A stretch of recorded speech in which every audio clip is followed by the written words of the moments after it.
I was reborn at the engagement banquet. Fully aware that in my past life, my husband had died still thinking of his first love. This time, he indeed broke off the engagement publicly for his cousin. I turned and married the immensely powerful crown prince of Jingwang. Those who once looked down on me now had no choice but to kneel and address me as the princess consort. I was reborn at my engagement banquet with Jasper. The glass goblet caught the glaring light, and the faces of the guests blurred into patches of color among the red silk. The soft clink of jade chopsticks against a celadon plate jolted me fully awake. Fingers pressed into my palm, pain reminding me this was no dream. Memories of my past life surged like a tide. I remembered Jasper, the man who was about to become a great general, standing across from me, his gaze cold and unyielding.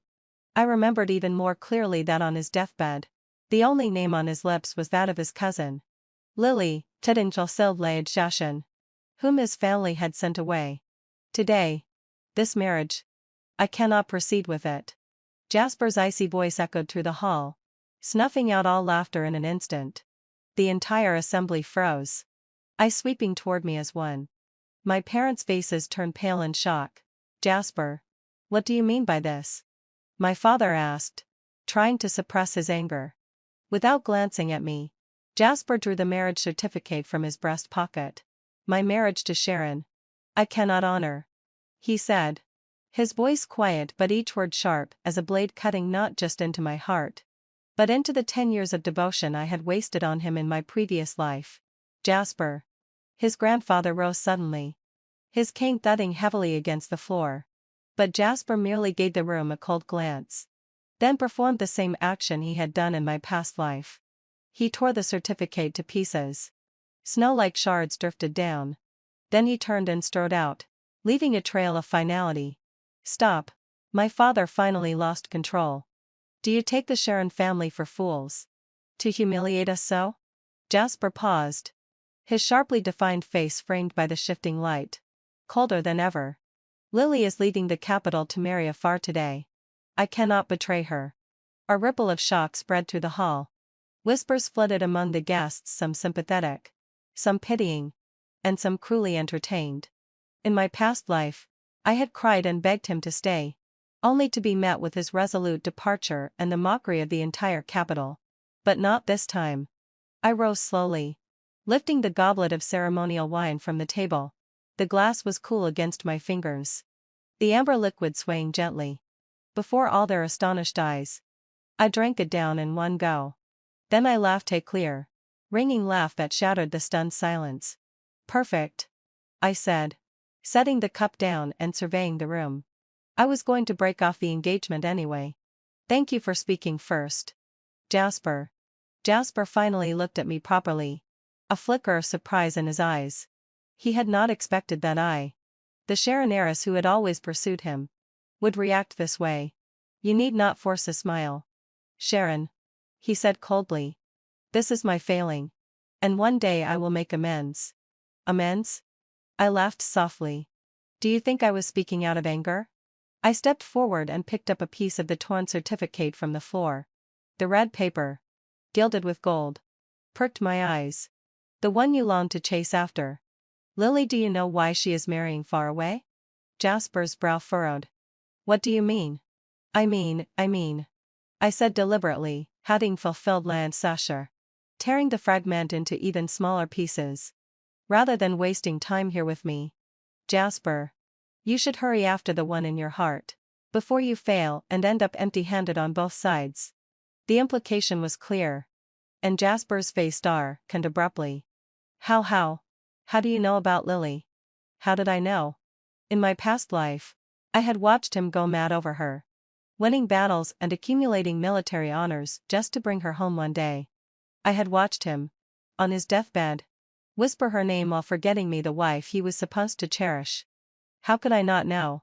I had been reborn, carrying the ashes of 10 years of unrequited devotion. Jasper. I curved my lips. If you don't leave soon, your cousin's bridal carriage will have already left the city. He studied me deeply, an unreadable mix of doubt and urgency in his gaze, which finally hardened into resolution. Then he mounted his horse and vanished into the night, just as he had in my past life. The hall was utterly silent. My father trembled with rage. My mother's tears streaming freely. I, however, turned and poured myself another cup of wine. Everyone. I raised my cup, smiling brightly. The food and drink remain. Consider this just a modest share on family gathering drink till you cannot rise. Finally, Tedinfil felt Wyabsai. Someone reacted. Sharon is magnanimous. A guest said, forcing a laugh. Yes, Hamaztiro. Yes. That Jasper boy has no eyes. I heard their hollow reassurances and smiled bitterly inwardly. They probably thought I was holding up a brave face while crumbling inside. Little did they know. I felt liberated. After 3 rounds of drinking, the banquet was hastily concluded. Once the guests departed, my father slammed his palm on the table. This is outrageous. The Jasper family is outrageous. My mother clutched my hand, tears flowing. My poor daughter. What will become of you? Become of me? I withdrew my hand lightly. A gentle smile on my lips. Everything will be very well. Back in my chamber, I dismissed the maid and stood alone by the window.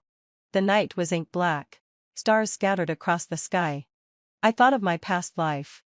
Jasper had chased after Lily's carriage, causing chaos across the capital. Lily ultimately married far away. And Jasper was punished severely by his family. Sent to the frontier to serve in the army. He distinguished himself in battle, and became a mighty general in just 5 years. I had waited for him until I was 23. Only to marry another due to family pressure. But fate mocked me within a year. Jasper returned victorious to the capital. His first act was to confront me. Resentful that I had married someone else. How ridiculous. He abandoned me publicly. Yet blamed me for not waiting. Later, my husband's family fell into decline. And I died of a broken heart. I heard that before he died in battle. Jasper's last words were Lily's name. This time, I would not be so foolish. Miss Peach, my personal maid, entered timidly. The Jasper family sent an apology. Father was so angry, he broke a tea set. Tell him to accept it, I said without turning. Consider it compensation for today's banquet. Peach froze. At Miss Go, I turned, a newfound ease on my face. And tell my parents that tomorrow I intend to take a stroll. Where will you go, miss? To see, I said, a faint curve to my lips. How many fine young men are in this capital besides Jasper? Peach was dumbfounded. I ignored her and began planning quietly. Reborn. I would not only live freely but make those who wronged me pay. Jasper. You chose to abandon me. Do not blame me later if you become unattainable. Suddenly, the sound of rapid hoofbeats outside reached me. A familiar figure appeared on horseback at the gate. It was Jasper returning. He looked up, and our eyes met. In the night, I saw panic in his gaze like never before. Sharon. He called urgently. Lily's bridal carriage hasn't left the city. I watched silently, having sultly. Saying nothing. You knew all along? He demanded, his gaze sharp enough to pierce my heart. I smiled lightly. The real show had only just begun. I stood by the window, looking down at the disheveled man on horseback. Jasper's hair was slightly tousled. His embroidered robe dust-streaked. It was a far cry from the composed, aristocratic Jasper I knew. Sharon, tell me, where is Lily? His voice, tinged with urgency, almost pleaded. In my previous life, had I ever seen him lose his composure for me like this? Jasper. That's amusing, I said, leisurely toying with the tassel by the window. Where your cousin is gone is hardly my concern. He gripped the reins tightly, knuckles white. At the banquet. Your words clearly implied you knew something. I let out a faint laugh. I was merely following your lead. Jasper. You wish for your cousin to marry far away? Peach shifted uneasily behind me. Miss. Isn't that a bit? Too what? I cast her a glance. Too immodest? Too shameless? I turned to Jasper, raising my voice. Jasper. Do you take the Sharon family for some inn or tea house where you can come and go as you please? Several servants who hadn't yet retired peeked curiously from the corridors. Jasper's face went pale. He probably never imagined the day would come when I would publicly chastise him like this. After all, in my previous life, I had always been the careful, eager to please Miss Sharon railing behind him. Today's matter, I acted rashly, he said, struggling to maintain decorum. But, Sharon, for the sake of the bond Lily and I have shared since childhood, if you know her whereabouts, you must tell me. A bond? How ironic that the word should come from his lips.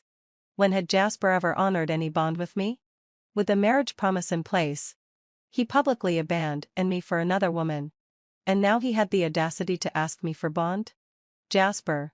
I leaned against the window, moonlight casting across my face. I'm curious if I truly knew where Lily was. What would you do? Hope flickered in his eyes. I would, of course, go find her. And then? I asked softly. Bring her back only to be a hidden concubine? Or have your Jasper family humiliate her further, sending her even farther away? Jasper froze. He clearly hadn't considered such things. Perhaps, in his noble-blooded arrogance, he believed that if he desired something, he would inevitably obtain it. Lily, I won't let her suffer, he said firmly, yet naively. I almost laughed aloud. Won't let her suffer. And what of my suffering? Jasper. I suggest you consult your mother, I said lightly. Perhaps she can give you an answer. Jasper's pupils constricted. What do you mean? I mean, I deliberately drew out the words. Your dear cousin may never have boarded that distant bridal sedan in the first place. His face drained as he spurred his horse to leave. Wait. I called out, stopping him. Today, you broke our engagement and humiliated the Sharon family. You owe us an explanation. He reined in, brows furrowed. What explanation does the Sharon family want? Simple. I smiled. Tomorrow, I will hold a banquet at the Drunken Immortal Pavilion. Jasper, you must attend and publicly account to the Sharon family. He hesitated, reluctant, but his concern for his cousin compelled him to assent. Fine. I will be there tomorrow. Watching his retreating figure, a cold smile curved my lips. Peach fretted. Miss, what are you doing?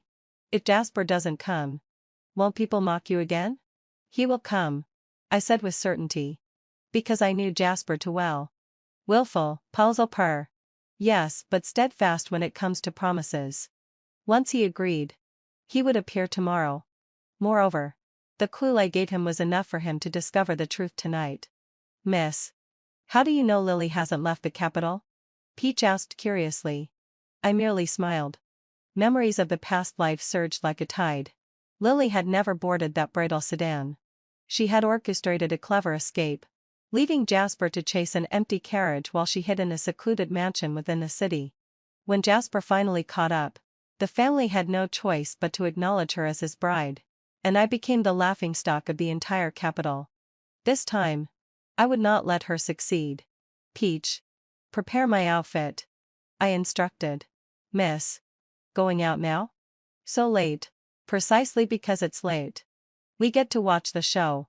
A sly light glinting in my eyes. Half an hour later, in an inconspicuous sedan, I silently arrived outside a secluded mansion in the western part of the city. Not far from the Jasper estate. It was a lesser-known residence of the family. In the past life, Lily had hidden here, waiting for Jasper to find her. Miss, why are we here? Peach whispered. To watch the show, I murmured, signaling the sedan carriers to stay in the shadows. Soon, let out a low sigh. The sound of urgent hoofbeats approached. As expected, Jasper arrived. He dismounted and knocked. The door opened quickly. A woman in white leapt into his arms. Even from a distance, I recognized Lily. Miss, having fulfilled session. That speech gasped, covering her mouth. I watched the pair embrace. Emotionless. All the past resentment seemed to vanish like smoke. Let's go. I lowered the sedan's curtain. You're not watching anymore? Peach asked, puzzled. The real show is just beginning. I chuckled softly. Tomorrow at the Drunken Immortal Pavilion will be the main event. On the way back, I closed my eyes to rest. Memories of my previous life flashed by like a carousel. I recalled how Jasper had been exiled to the frontier over the scandal with Lily. How he rose in the army to become a famed general. How, upon returning victorious to the capital, he resented me for marrying another. And how, before my death, I heard he had fallen in battle, still whispering Lily's name. This life, I would make them reap what they had sown. The next morning, I chose a vivid red gown. Before the mirror, my bright eyes and perfect smile shone. My beauty surpassing snow. You look stunning today, Miss, Peach said, pinning a golden hair ornament in my hair. Exactly the effect I wanted. I smiled. The Drunken Immortal Pavilion was the grandest restaurant in the capital. I had reserved the entire third floor, inviting most of the guests from yesterday's engagement banquet. Even several government officials friendly with the Jasper family were among them. What is Miss Sharon planning? I heard Jasper fled his wedding yesterday. And today Miss Sharon wants an explanation at the Drunken Immortal Pavilion. A woman making such a public display, so unseemly. She, quietly. The Sharon family is not to be trifled with. I sipped my tea calmly, listening to the murmurs around me. By mid-morning, Jasper arrived. His face showed fatigue, dark shadows under his eyes. Clearly sleepless from the night before. Yet more striking was the white-clad woman following him. Her face hidden beneath a veil. Even so, her delicate figure and fragile posture told me immediately it was Lily. Perfect. I had been worried the drama lacked a heroine. Sharon. Jasper approached, his tone heavy with complexity. Jasper arrived on time, truly admirable, I said, setting down my teacup, my gaze falling on the woman behind him. And this lady is? Lily gently lifted a corner of her veil, revealing the face I had loathed to my very bones in my past life. Delicate and pitiful. Her eyes tinged with red, as though she had suffered an immense injustice. Sharon. Her voice was so soft it could drip. Lily has come to apologize to you. A murmur ran through the hall. The very same Lily who had been sent away yesterday had somehow appeared here today. What a scandal. Jasper had clearly not expected her to follow, his expression darkening. Lily. You shouldn't have come, he murmured. Brother Jasper. I cannot let you bear this alone. She lifted her eyes to him, her gaze lingering. A pair of tragic lovers. Indeed. I almost wanted to applaud them. Apologize? I laughed lightly. What crime has Lily committed? Lily dropped to her knees, eliciting gasps from the crowd. Lily shouldn't have fallen for Brother Jasper. Nor should she come today to embarrass you. Sister. Her voice choked with emotion. But Lily and Brother Jasper truly love each other. Please. Sister. Bless us. A clever maneuver advancing by retreat. Had I still been the naive, foolish heir and heiress of my past life, I might have been infuriated to the point of losing reason. But now, I could only find it ridiculous. Lily, having fulfilled Xianxia. Please rise, I said, helping her to her feet, my smile gentle. What wrong have you done? True love is a beautiful thing, there's no need to apologize. Lily froze, clearly not expecting my response. Jasper, too, looked at me in surprise. In fact, I turned to face the guests, my voice clear. Yesterday's incident was something Jasper and I had discussed early on. The hall fell silent, every eye wide with shock. Jasper and I both agree that marriage should never be forced. Since his heart belongs to another, I naturally grant my blessing.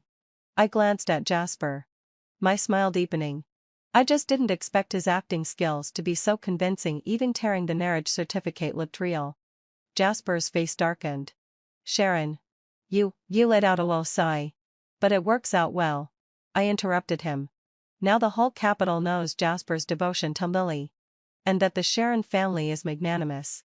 I stepped in front of Lily and took her hand. Lily. You and Jasper love each other. I will gladly allow it. Just do not betray the heart he has given you. Lily's hand trembled slightly in mine. She could not comprehend my intentions. In fact, even Jasper was at a loss. Sharon. What are you trying to do? Jasper's voice was low. Trying? I laughed lightly. You think I'm trying? I released Lily's hand and walked to the window, gazing down at the bustling street below. Then I turned to face the assembled guests, my tone abruptly cold. I merely wished to make this a witness to all present. Yesterday, Jasper publicly destroyed our engagement, insulting the Sharon family's honor. Today, I, Sharon, hereby declare our engagement with Jasper null and void. From this moment on, our marriages are entirely unrelated. Before my words had fully fallen, a commotion rose from the staircase. Jasper's father and mother hurried in, clearly just hearing the news. Ungrateful son, Jasper's father bellowed as he saw him. Jasper's mother, however, fixed her gaze firmly on Lily. The real show was about to begin. Jasper's mother's face was frighteningly pale. Her eyes burned into Lily, as though flames would shoot forth. How, are you here? She said, her voice low but seething with anger. Lily flinched, instinctively hiding behind Jasper. This only fueled Jasper's mother's fury. Jasper, what is the meaning of this? His father frowned, noticing Lily. Wasn't Lily supposed to leave the capital this morning? The hall fell silent. All eyes focused on this unfolding scandal. I leisurely sat back, sipping my tea. Good tea, it really was good. Father. Mother. Jasper stepped forward, shielding Lily behind him. Allow me to explain later. Explain? Jasper's mother's voice sharpened. Explain what? Explain why a cousin who should have married afar appears at your broken engagement banquet with Sharon? And do not blame brother Jasper. Lily's tears brimmed. It was Lily's own decision. Of course it was your own decision. Jasper's mother cut her off bluntly. The Jasper family treated you well, arranging a suitable match for you. And yet you are shameless enough to behave like this. Lily's tears fell instantly. The sight of her sobbing like a delicate flower pained Jasper deeply. Mother, please choose your words, he said, holding her tighter. Lily is also a lady from an official household. She should not be humiliated this way. Official household? Jasper's mother scoffed in anger. A cousin living under our roof, deserving of such a title? Were it not for her late mother, the Jasper family would never have taken in such an ungrateful thing. The weight of her words nearly unbalanced Lily. Jasper quickly steadied her and glared at his mother. Mother? What? Am I wrong? Jasper's mother glanced around, realizing the number of witnesses, and forcibly suppressed her anger. Sharon. Today's matter is the Jasper family's fault. My son acted recklessly, but this is not the family's intention. The engagement can still be discussed. I gently set down my teacup. The clink of porcelain against the saucer rang crisp and clear. Mrs. Jasper. I smiled. I've made myself clear, our engagement is void. There's no need for further discussion. Jasper's mother stiffened. Sharon, marriage is no trivial matter. Why not reconsider? Reconsider what? I cut her off. Reconsider how your son tore the marriage certificate in front of everyone? Or how he abandoned me for another woman? I rose and approached Jasper and Lily. Or reconsider how I should accept a husband whose heart belongs to someone else? My gaze fell on their tightly clasped hands. Jasper instinctively released Lily's hand. Too late, everyone had seen it. Sharon. Lily and I are not, he tried to explain. Not what? I raised an eyebrow. Not in love? Then why did Jasper publicly humiliate me yesterday for her? And why bring her here today as a demonstration? I didn't come to demonstrate. Lily hurriedly defended herself. I only wanted to apologize to Sharon. To beg forgiveness? I laughed lightly. Kneeling before me like a frail little flower, insisting that you truly love each other, is this begging forgiveness? I swept my gaze across the guests. Tell me, everyone, does this look like a plea for pardon? Or a coup? Whispers rippled through the crowd. That Lily has no shame. She clearly stole someone else's fiancé, yet plays the victim so convincingly. And Jasper? How could he be so foolish, caring for such a woman? Lily's face grew paler by the second, her body swaying unsteadily. Seeing this, Jasper steadied her once more and glared at me. Sharon, why must you be so relentless? Lily is already humbling herself. What more do you want? What do I want? I found it utterly amusing. I want you both out of my sight. Is that clear? At last, Jasper's father spoke. his voice heavy but controlled. Sharon. Today the Jasper family has wronged you. But this wayward son of mine will be disciplined. As for the engagement, I hope you will reconsider. Reconsider? In my previous life, it was precisely this mix of soft and hard pressure from the Jasper family that compelled my father to hesitate, delaying the annulment. The result? I waited for Jasper for 5 years, watched my youth fade, and the whole capital laugh at the Sharon family for being abandoned. This time, I would never repeat that mistake. Father Jasper, I said clearly. Let me make it plain, the engagement is null and void. There is no room for negotiation. I walked to the railing, pointing to the bustling street below. Even if every man in this capital were to perish today, the Sharon family would never allow me to marry into your Jasper family. The hall erupted. The Jasper family's faces drained of color. Jasper stared at me. Disbelief etched across his features as if seeing me for the first time. Indeed, in my past life, I had always been obedient and timid before him. Never had I dared speak with such resolve. Excellent. Well said. From the stairwell came a sudden cheer. All eyes turned to see a middle-aged man in a purple robe ascending the stairs, flanked by a few attendants. My pupils constricted. Prince Jing's heir. Henry. Prince Jing was the emperor's own brother, wielding immense power. His heir, young Henry, was already a rising star in the court, holding significant office despite his youth. Why was he here? Your Highness. Jasper's father hurried forward to bow. Henry waved off the formality, his gaze lingering on me. I just heard Miss Sharon speak downstairs. Truly, Cabestal. She is a woman who rivals men in courage and wit. I gave a slight bow. Your Highness is too kind. Henry turned to Jasper, his eyes playful. Jasper.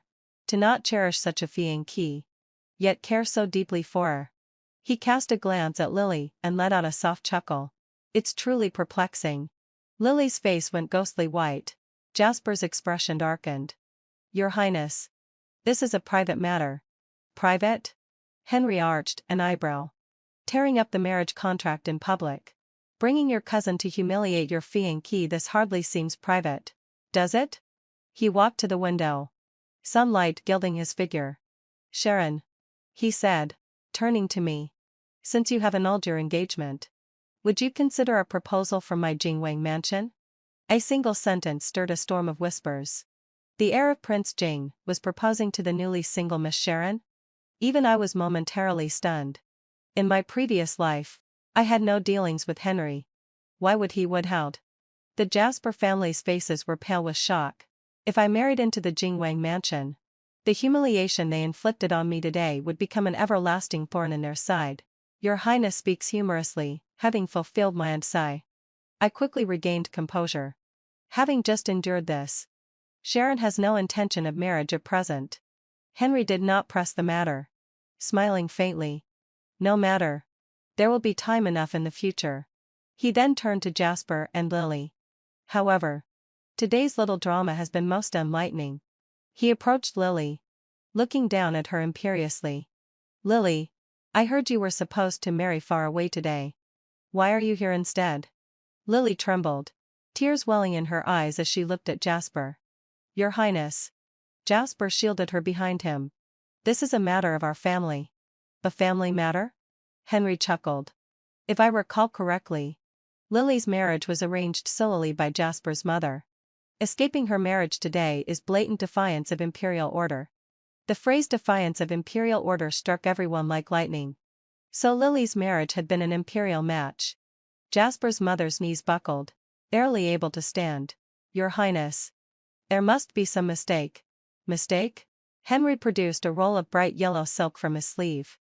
This is the imperial decree received at the Ministry of Personnel this morning, appointing Lily as county princess for a political marriage to the northern border. Mrs. Jasper. Do you still call this a mistake? A political marriage. Lily. Chosen as county princess for a royal alliance. Her fleeing was treason punishable by death along with her entire family. Lily screamed, fainting completely. Jasper caught her. His face as pale as paper. Henry no longer looked at them, turning to me with a faint smile. Sharon, an SRI. My apologies for the intrusion.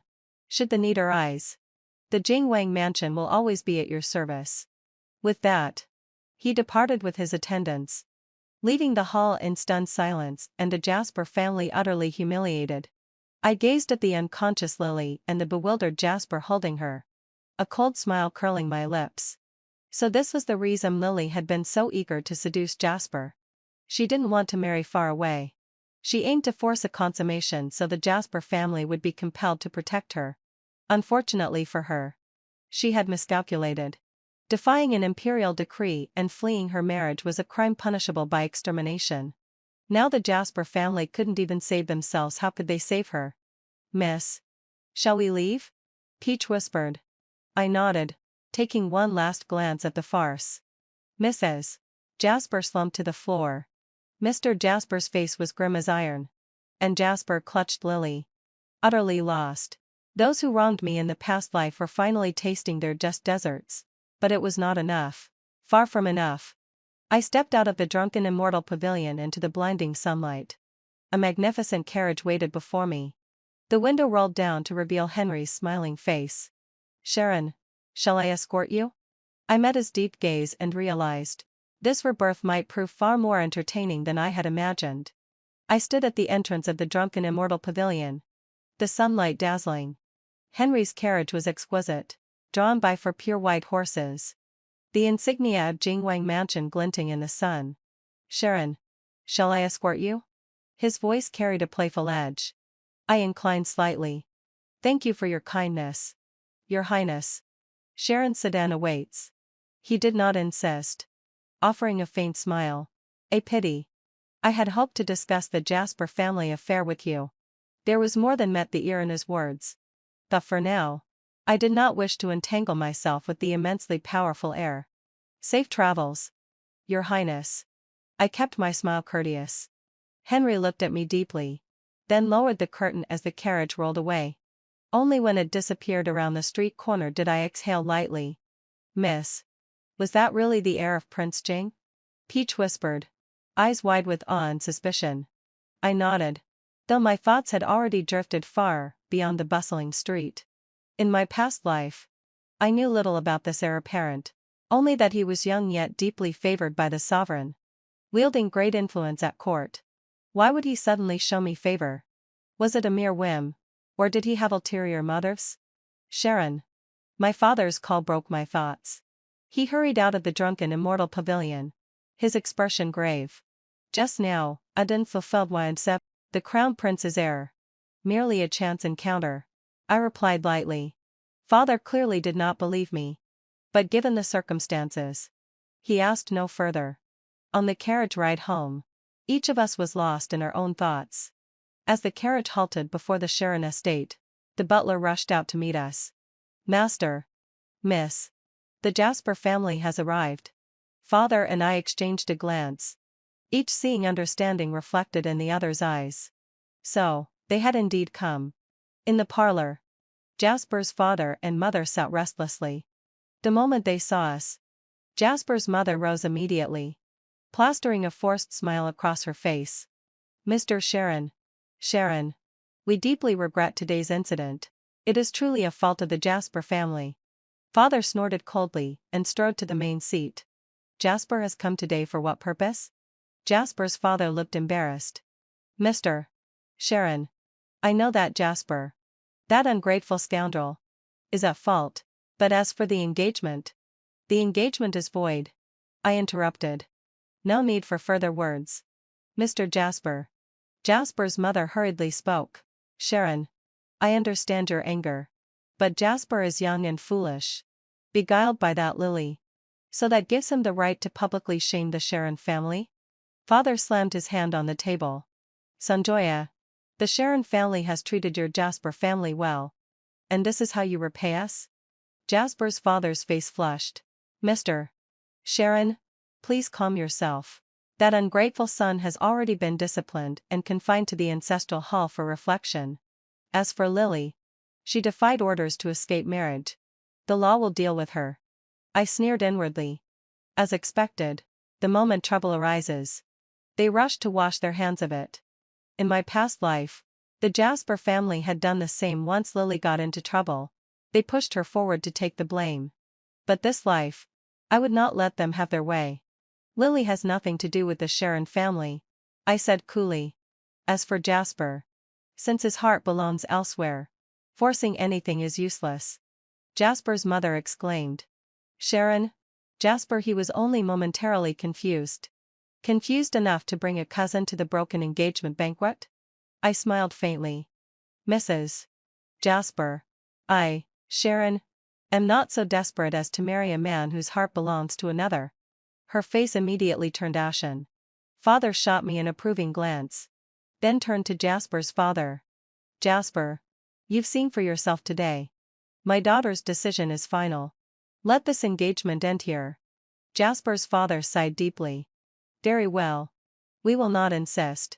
But today, the Crown Prince's heir. Indeed, that was what truly concerned them.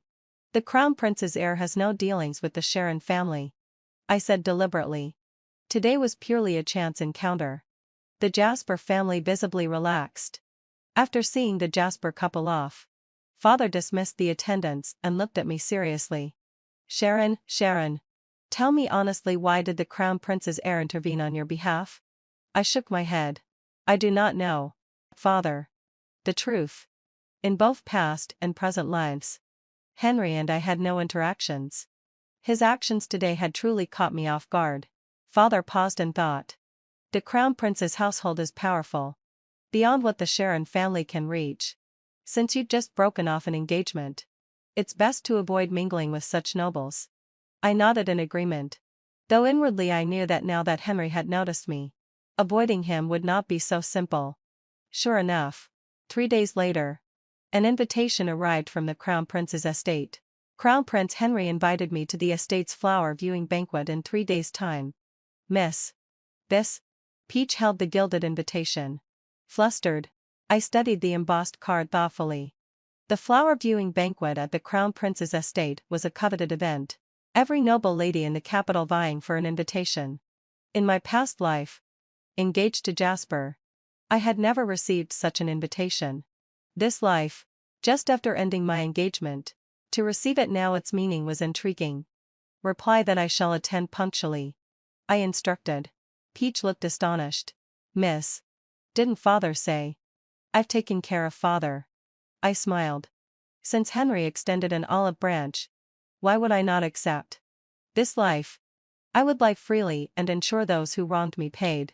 Power, after all, is the sharpest weapon. 3 days later, I dressed meticulously and rode in a carriage to the Crown Prince's estate. The estate was imposing. The red lacquered gates thronged with the capital's elite. As my carriage halted, many eyes turned toward me. Is that the Sharon family's miss? Why is she here? Didn't Jasper's family break off her engagement? I hear the Crown Prince himself sent the invitation. Really? Why would the heir invite a girl whose engagement was broken?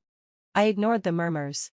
Stepping gracefully from the carriage with the help of my maid, just past the gate, I collided with someone I least wished to see. Jasper. He stood beneath a flowering crapple tree, looking haggard, dark circles under his eyes prominent. Seeing me, he froze briefly, then hurried forward. Sharon, what are you doing here? I raised an eyebrow. If Jasper can come, why can't I? He stammered, finally saying, about that day. I wronged you. You overstated. Jasper. I replied calmly. In pursuing true love, what fault is there?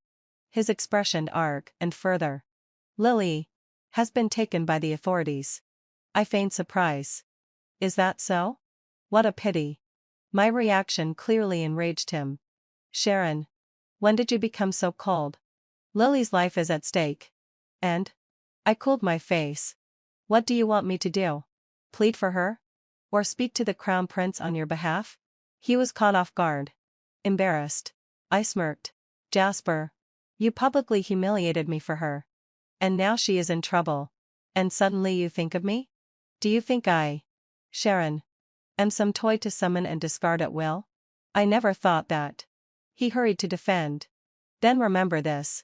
I interrupted him. From the moment you tore the marriage certificate, our ties are severed. Whether your beloved lives or dies is none of my concern. With that, I turned away, ignoring his sullen expression only to meet a pair of smiling eyes. Henry had somehow appeared nearby, clearly having overheard the conversation. "Sharon, please. This way," he said, making an elegant gesture. Suppressing my surprise, I followed calmly. Behind me, Jasper's gaze was sharp and resentful. Henry led me through the corridors to a secluded waterside pavilion. "Crown Prince, may I ask the purpose of this meeting?" I asked bluntly. He smiled lightly. "Sharon is forthright, I admire that." He poured me a cup of tea.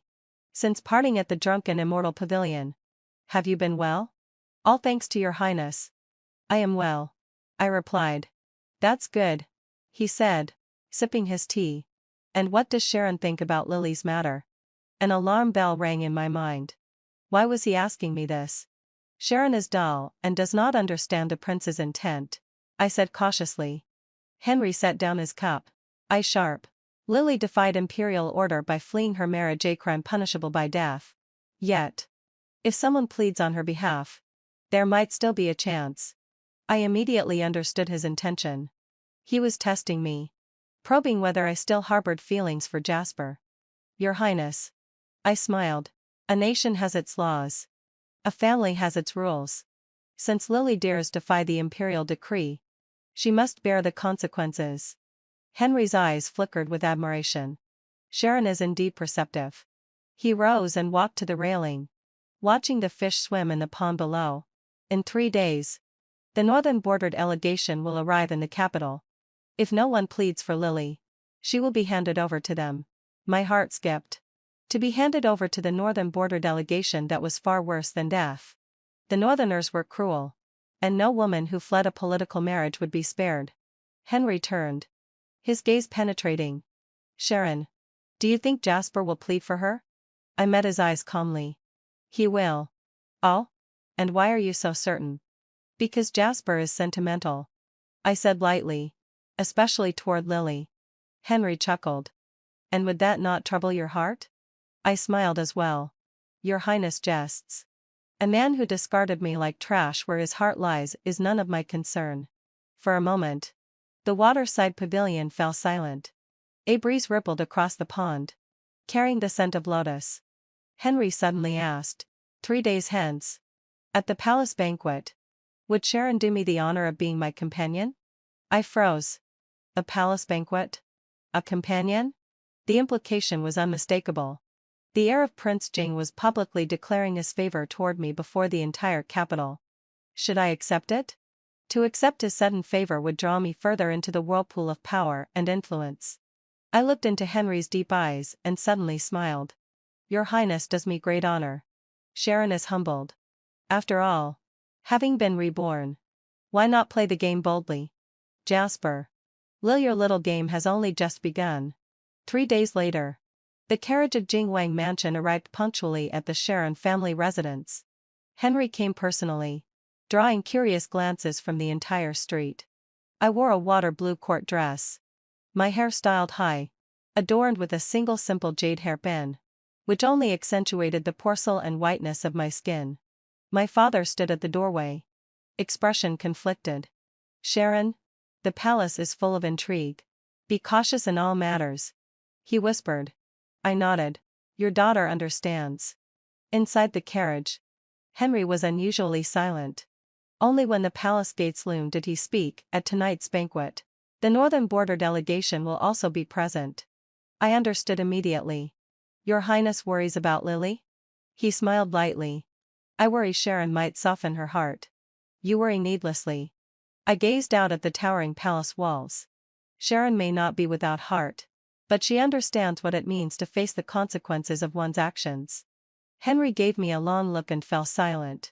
The palace banquet was held in the imperial garden, ablaze with lights, music floating gently on the air. As Henry and I entered side by side, the previously lively hall fell quiet. Countless eyes turned toward me, some surprised, some curious, others envious. I could feel the sharp gazes of the noble ladies like knives. After all, Henry was the dream of many young noble women in the capital.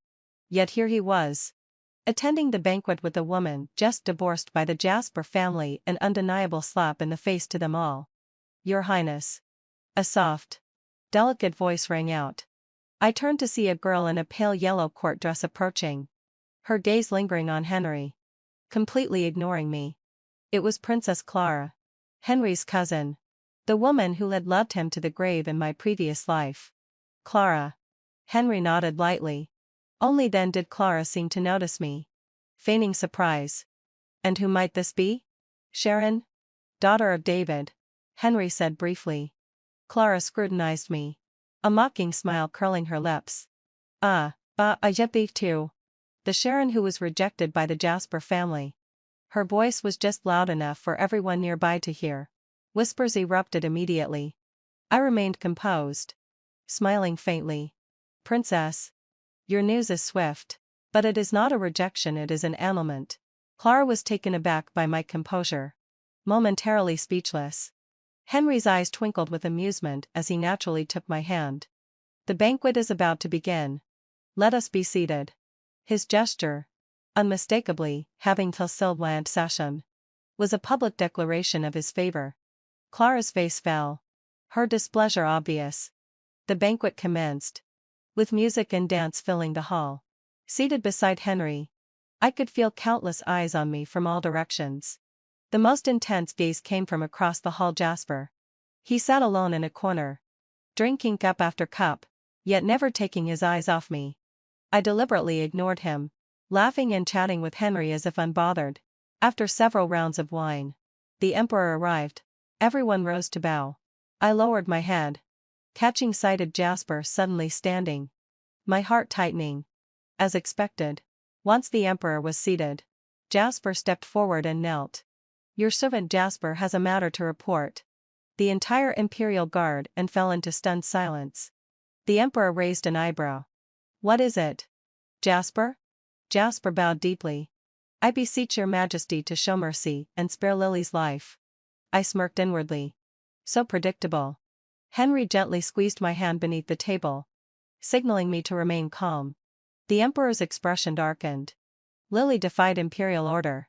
Her crime cannot be pardoned. Why does Jasper plead for her? Jasper lifted his head.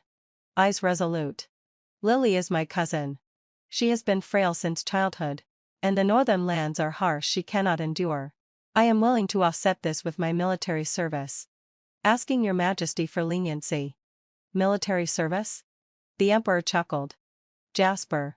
You have yet to achieve a single feat in the army. Yet dare speak so boldly here? Jasper's face paled, but he refused to give up. Your majesty. She is a weak woman. If sent to the north, she will surely die. So she dares defy imperial order? The emperor's voice turned cold. Jasper.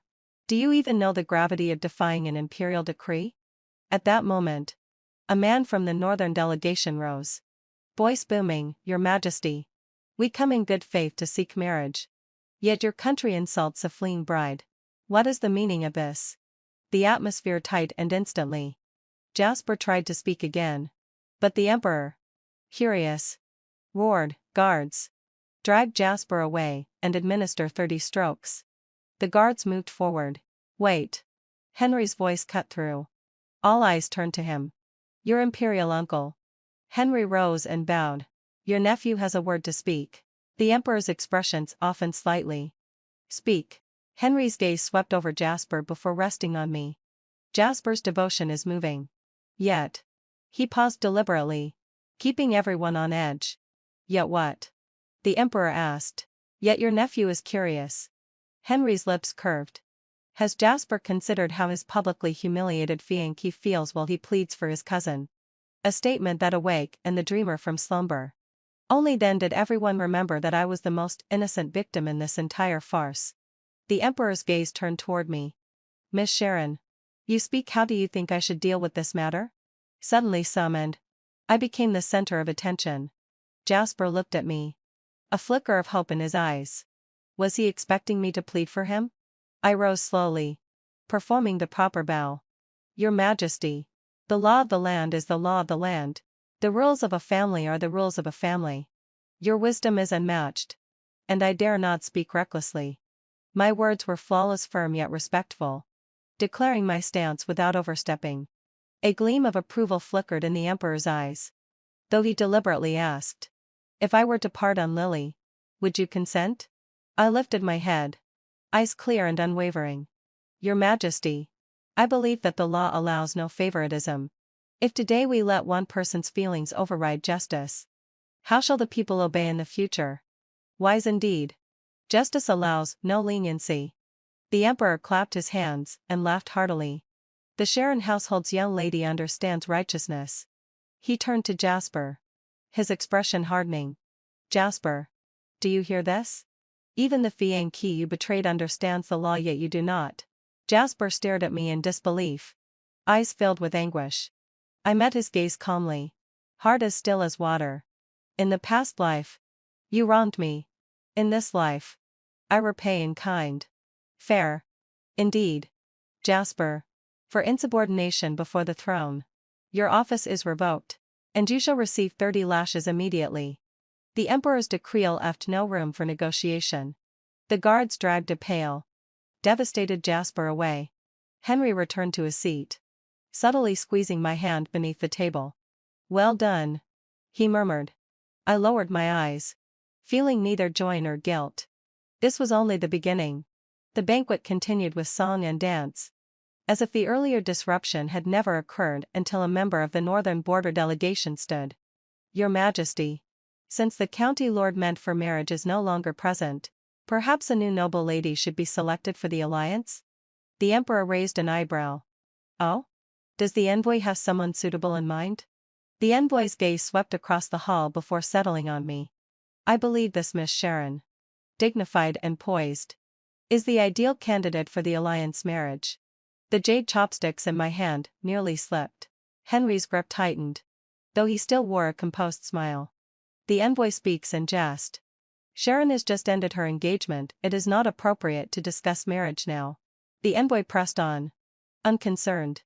"Precisely because she is no longer engaged, she is even more suitable. The northern border has no objection." A tense silence fell over the hall once more. Everyone understood, this was the North's retribution for the earlier affair. If I were chosen for this marriage, my fate would hardly be better than Lily's. The emperor contemplated silently, weighing the pros and cons. Suddenly, Henry rose. "Imperial uncle, I have a request." The emperor seemed to anticipate his words, a smile in his eyes. "Speak." Henry took my hand, his gaze unwavering. "I have long admired Miss Sharon, and I earnestly asked your Majesty to grant this marriage." The hall erupted in astonishment. I froze, utterly unprepared for his move. The emperor laughed heartily. "Excellent. I had long intended to arrange a suitable match for you. Since you and the Sharon household's young lady are mutually fond, I shall grant my blessing." "Your Majesty," the northern envoy protested, "regarding the alliance marriage." The emperor waved him off. "You have seen it yourself. The crown prince's heir and Sharon are clearly devoted. How could I separate such a match? The alliance marriage can be discussed later." A crisis was thus diffused by Henry's decisive action. After the banquet, he escorted me to the palace gates. Moonlight spilled across his handsome features. "Your Highness, your actions today were dangerously bold," I said softly. He turned to me, eyes unreadable. "Sharon, are you worried about me?" "Sharon merely does not understand." I met his gaze. "Why would you go to such lengths to help me?" Henry smiled lightly, brushing a strand of wind-tossed hair from my face. "Because 3 years ago, beneath the apricot blossom tree in the southern city, that little girl who gave me an umbrella, I have never forgotten her." I froze. 3 years ago? The apricot tree? An umbrella? A faint memory surfaced. I had been young, and upon encountering a drenched boy, I had handed him my umbrella. Could that boy have been? Remember now? Henry's eyes sparkled. "From that moment, I resolved that I would marry you." I stared at him, unsure how to respond. What seemed a chance encounter was in fact a carefully orchestrated plan. "So," I said softly, "Your Highness had planned all of this long ago?" Henry nodded, gaze tender yet resolute. "Yes. I have been waiting for the right moment, waiting for you to lead, Jasper. The palace lanterns swayed, casting long shadows across the floor. I looked at this calculating man before me and laughed. Very well. Then. Sharon shall accompany your highness and see this play through. Reborn. I was no longer the naive Sharon of the past. Since I was destined to be swept into the whirlpool of power, why not choose the strongest ally? Henry's smile under the moonlight was exceptionally captivating. Excellent. Then first, let us send a grand gift to the Jasper family. News of the Crown Prince's heir proposing to Miss Sharon spread throughout the capital overnight. The next morning, the dowry from the Crown Prince's estate was delivered in a grand procession to the Sharon household. 128 sedan boxes of gifts lined the street. Gold, jade, silk, Hadental silk, websai. Exotic artifacts dazzling to the eye. Miss, the Crown Prince's dowry has arrived. Peach rushed in, her face alight with excitement. I stood by the window, observing the commotion below with unshaken composure. In my past life, Jasper's family had brought only 64 boxes. And I had been delighted like a fool. This time, 128. So what? It was merely a transaction. Sharon, father entered. Expression conflicted. The Crown Prince's heir, he. Father. Rest assured. I turned. I know what I am doing. Father sighed. I merely worry that the Crown Prince's household is of such high standing you might suffer after marrying in. I smiled lightly. How much worse could it be than being publicly rejected? Father was momentarily speechless. At that moment, the butler reported, Master. Miss. Mrs. Jasper requests an audience. Father and I exchanged a glance. They had come quickly. In the parlor, Jasper's mother fell to her knees the moment she saw me. And father instinctively stepped back. Sharon, no. Crown Princess. Please. Have mercy and save Jasper. She wept. I remained seated at the main position, calmly swirling the tea froth. Mrs. Jasper. What is this about? What has happened to Jasper? Yesterday, Jasper received 30 lashes, his injuries severe. This morning, the imperial edict arrived, he is to serve in the Northern Border Army. She sobbed uncontrollably. The situation there is dire. If he goes, he may never return. I blew gently over my tea. Jasper is skilled in both civil and martial arts. Serving in the North is a prime opportunity for him to achieve distinction. Mrs. Jasper should be pleased. Her head shot up. Sharon. I know Jasper wronged you. But you were once engaged. Can you bear to see him sent to die? Sent to die? I set down my cup. Jasper's mother. Your words are mistaken. Serving one's country is a duty, not a death sentence. Seeing that I would not be swayed, Jasper's mother turned to my father and kowtowed. Father Sharon. For the sake of our family's long-standing ties, I beg you to plead with His Highness on her behalf. My father's face fell. And he looked at me. I rose and stepped toward Jasper's mother, helping her to her feet. Madam, I said gently but firmly, I am powerless in your son's matter. The imperial decree has been issued. How can it be altered at will? Desperation clouded her eyes. You truly have no mercy? I smiled faintly. Compared to publicly tearing up the marriage contract, my little mercy is nothing. With that, I turned and instructed, show our guests out. As Jasper's mother was being escorted from the Sharon residence, she happened to run into the chief steward of Jingwang Mansion, there to deliver the formal betrothal. I pay my respects to the future princess consort, the steward said respectfully. That single title princess consort drained the color from Jasper's mother's face. I inclined my head lightly. Rise, steward. He rose, casting a glance at her despondent figure, and deliberately raised his voice. His Highness instructed me to relay that he has petitioned the Emperor. 3 days hence is an auspicious day, suitable for marriage. 3 days? So soon? I frowned slightly, then relaxed. Please convey my thanks to the steward. Sharon obeys. At my words, Jasper's mother finally lost her strength and collapsed. I watched coldly as the Jasper family servants scrambled to lift her, feeling not a trace of pity. In my previous life, when I knelt before the Jasper residence, begging them not to send Jasper away. What did his mother say? Sharon, Jasper's future is more important. Do not cling to him. Now. It was her turn. 3 days later. Jingwang Mansion's wedding procession paraded through the city with music and fanfare. I sat before the bridal chest, adorned in my phoenix coronet and ceremonial robe, gazing at my radiant reflection in the mirror. You look exquisite today, Miss, Peach said, placing the final golden hairpin in my hair. From today onward, you must address me as Princess Consort, I said with a smile. My father stood outside, eyes glistening. Sharon, if you are wronged, return home at any time. A warmth stirred in my heart. Father, rest assured, I will take care of myself. The bridal sit-in approached, firecrackers exploding in celebration. I lowered my veil and, assisted by the wedding attendants, stepped from the chamber. Passing the front courtyard, my eyes caught a familiar figure in the corner. Jasper. He leaned on a cane, his face pale, clearly not yet recovered from his injuries. Our eyes met for a fleeting instant, and his gaze was full of pain. I looked away inferiorly, as if he were a stranger. The sedan carried me all the way to Jingwang Mansion.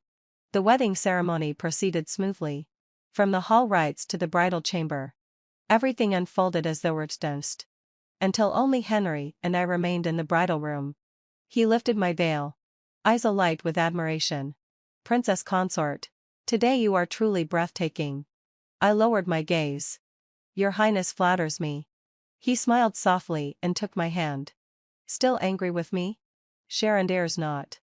Dares not is just another word for still is, he murmured, leaning close so his breath brushed my ear. 3 days until the wedding perhaps rushed, but I feared that waiting too long would invite complications. I raised my eyes. Your Highness fears the northern border delegation might set their sights on me again? Henry nodded gravely. At the palace banquet, I could see the Endu was serious. If we did not act decisively, trouble would surely follow. I understood. The irritation I felt softened slightly. Besides, he added in a lighter tone, I have indeed waited far too long. In the glow of candlelight, his gaze was gentle, so different from the calculating Jingwang heir I knew. For a moment, I was momentarily disoriented. Your Highness, I asked softly, if I had not annulled my engagement that day, what would you have done? Henry smiled, his fingertips brushing my cheek. Then I would have made sure Jasper had no choice but to annul. Of course. I should have realized everything had been part of his plan. Sleep now, he said, rising. Tonight, I will sleep on the sideboard. I froze. But, until you truly accept me, I will not force you, he said calmly. That night, I lay in the bridal bed, restless. Henry's steady breath came from the sideboard. This Monty could not read him. The next morning, I finished dressing early and accompanied Henry to the palace to pay our respects. Halfway there, the carriage was suddenly blocked by a group of riders. Stop, a familiar voice rang out. Jasper. He rode in the middle of the road, gaunt, eyes bloodshot. Your Highness, I have words for the Princess Consort, he said, staring fixedly at the carriage. Henry squeezed my hand and lifted the curtain. Jasper, what is the meaning of this? Jasper? I hesitated briefly, then understood it was Henry's subtle mockery. Jasper, now only a junior officer, had no right to speak as a general. Jasper's face darkened further. I only wish to speak with the Princess Consort. My wife seems to have no dealings with you. Henry's tone turned cold. But Jasper ignored him, shouting toward the carriage. Sharon, I know you hate me, but for the sake of the past, please grant me a moment. A crowd of onlookers had gathered outside. I inhaled deeply and drew back the curtain to step out. What does Jasper wish to say? I asked, voice distant. Upon seeing me, his eyes flickered with pain. Sharon, can you truly be so cruel? I found it almost laughable. Jasper, if I remember correctly, it was you who tore up the marriage contract in public. You abandoned me for your cousin. And now, because I marry another, you accuse me of cruelty? The gathered crowd murmured in shock. So this is the Jasper who publicly annulled his own engagement. Shamelessly cancels the engagement himself, yet forbids her from marrying another? I heard his cousin was a fleeing bride from the northern border. Jasper's face flushed. I was just confused. Just confused. I sneered. Jasper's moment of confusion nearly ruined my entire life? Henry stepped forward, placing an arm around my shoulder.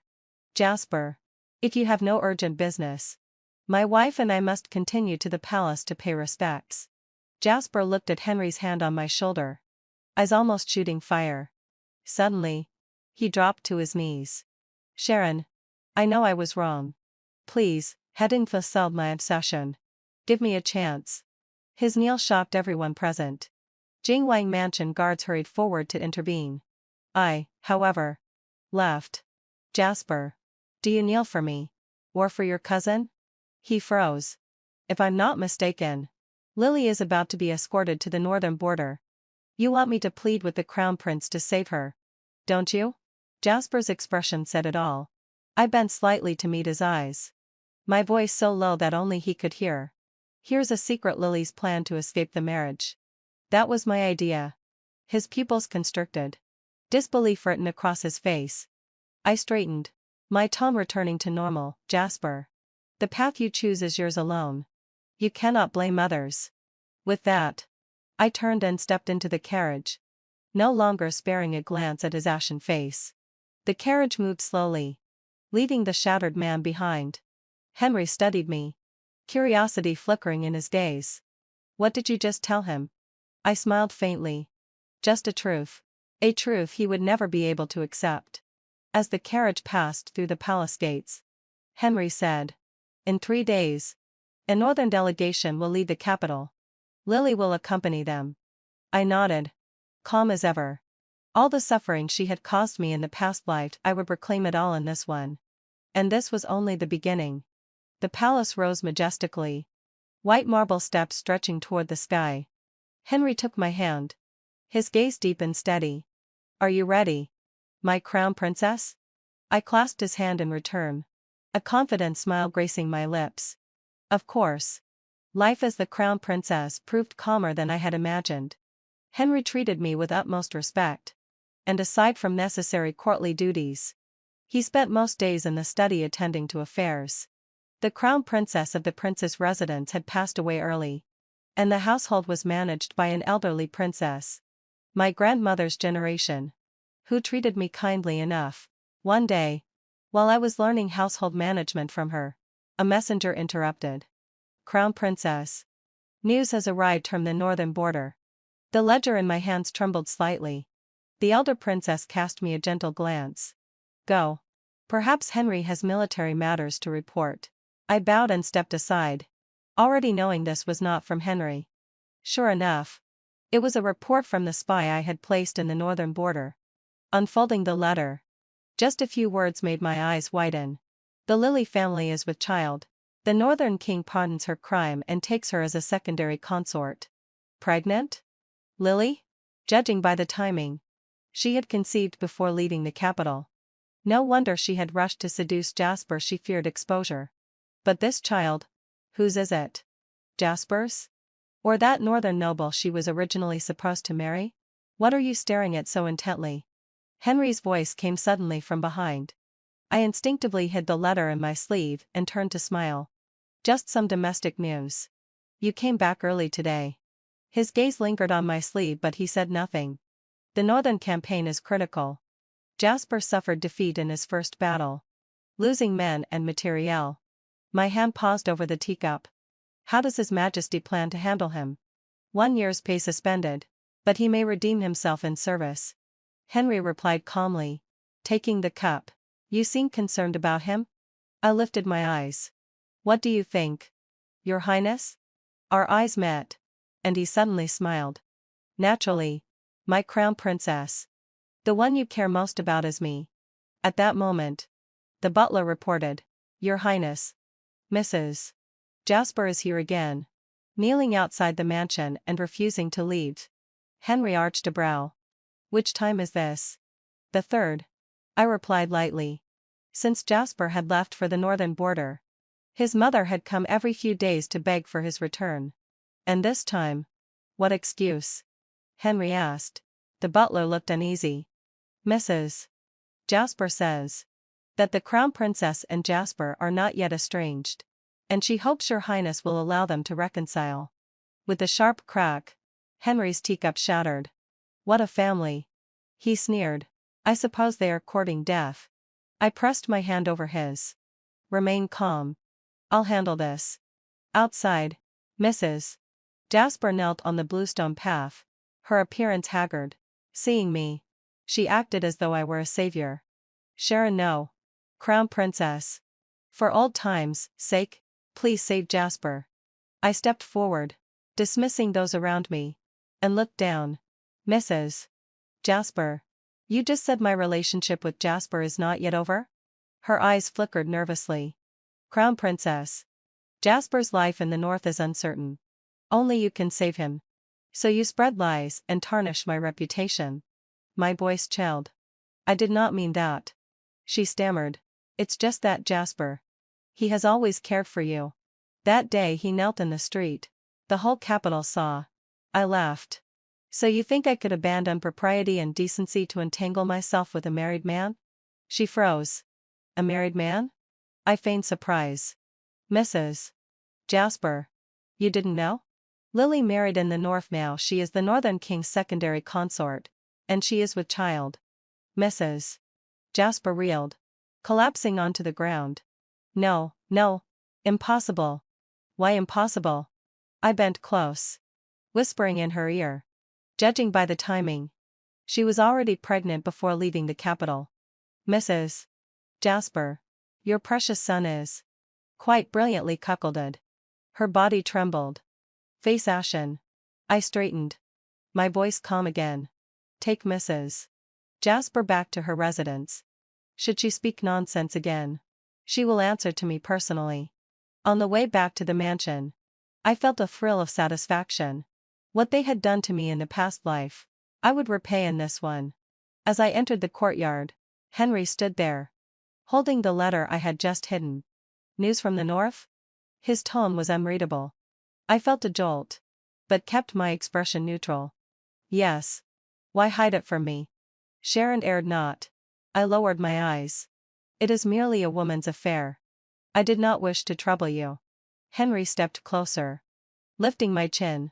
My crown princess. It seems we both have many secrets. I met his gaze.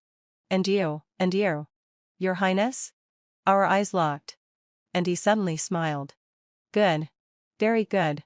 He released my hand, returning the letter. 3 days from now, at the palace feast, the northern king will arrive with his newly accepted secondary consort. My pupils constricted. Lily was coming back? His Majesty commands that we accompany them, Henry said, his tone heavy with meaning. This should be quite a spectacle.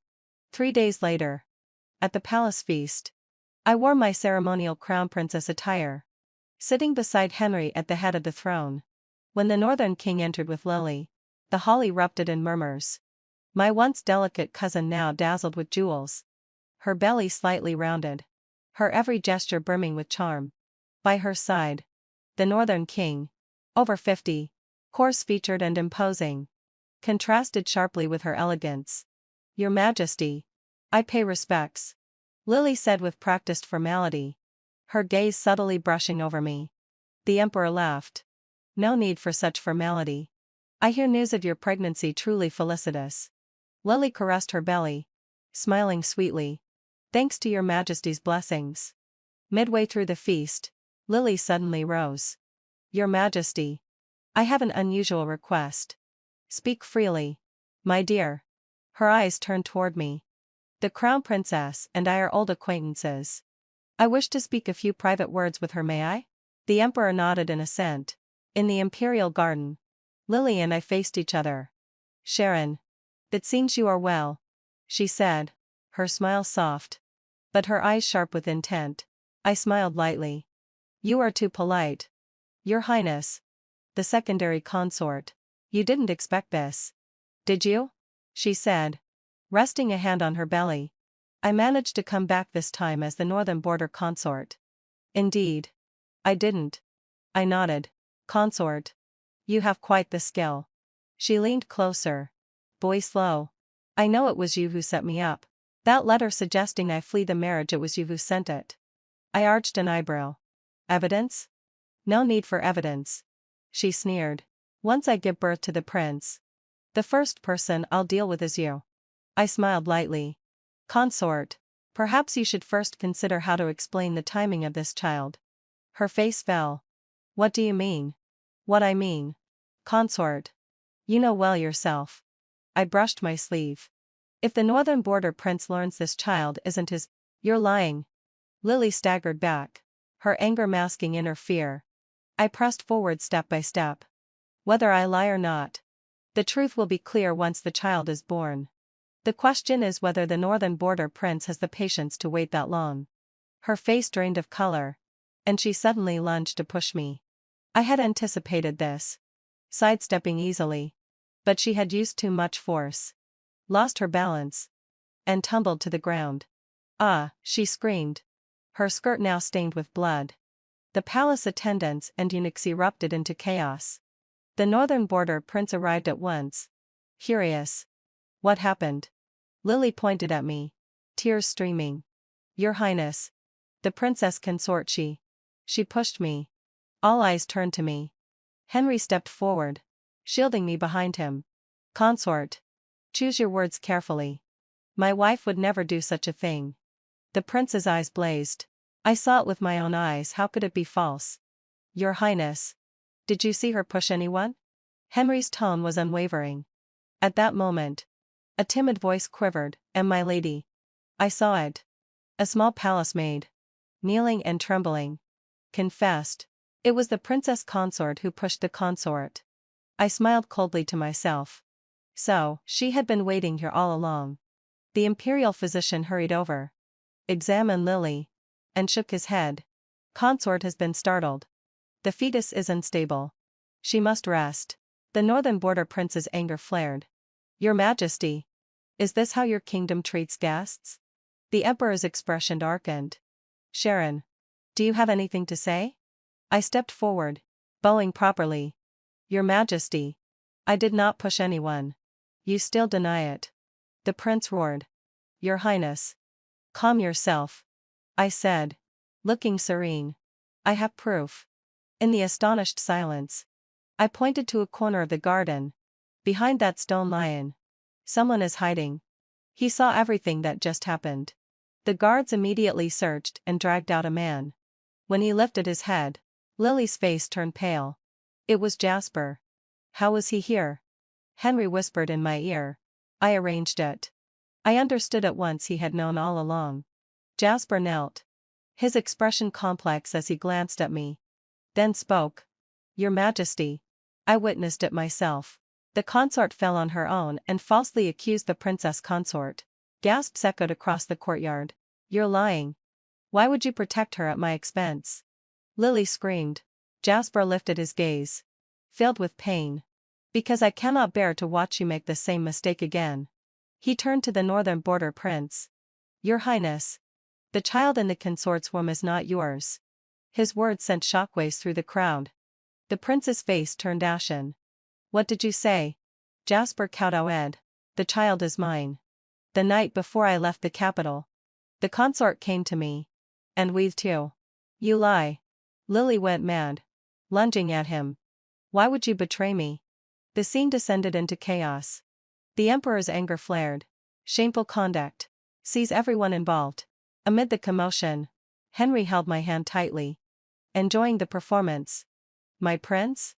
I asked softly. He lowered his gaze to me, eyes glinting with admiration. My princess consort never disappoints.